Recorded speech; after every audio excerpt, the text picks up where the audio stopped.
অনেক সময় দেখবেন কিছু বাড়ি পছন্দ হওয়া সত্ত্বেও কেনা হয় না। মনে হয় না, আরেকটু দেখি, এর থেকে বেটার কিছু নিশ্চয়ই পাবো। কিন্তু সেই বাড়ি অনেক সময় হাতছাড়া হয়ে যায়। আজ আপনি ভাবছেন আরও অপশন আছে, কিন্তু 2 বছর পর আপনি যখন এই সাউদার্ন বাইপাস দিয়েই যাবেন, তখন শুধু একটা কথাই মনে হবে, ইস, সেদিন যদি নিয়েই নিতাম।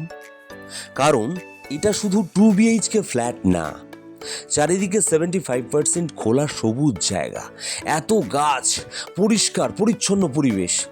শহরের মধ্যে দাঁড়িয়ে মনে হবে আপনি গ্রামে বসে আছেন।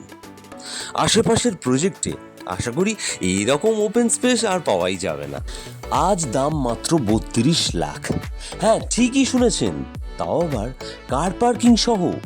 কিন্তু মনে রাখবেন, আজকের 32 লাখ আগামীকাল 40+। তখন ফ্ল্যাট থাকবে ঠিকই, কিন্তু এই পরিবেশ আর এই দাম কি ভাবছেন থাকবে নাকি? সবচেয়ে বড় বিপদ জানেন কি? আপনি যখন আপনার বাচ্চাকে বলবেন এখানেই একসময় ফ্ল্যাট দেখেছিলাম, আর সে জিজ্ঞাসা করবে তখন নিলে না কেন? সেই প্রশ্নের উত্তর আপনার কাছে থাকবে তো? এখন সিদ্ধান্ত নিন, ফ্ল্যাট কিনবেন না ভবিষ্যতের আফসোস।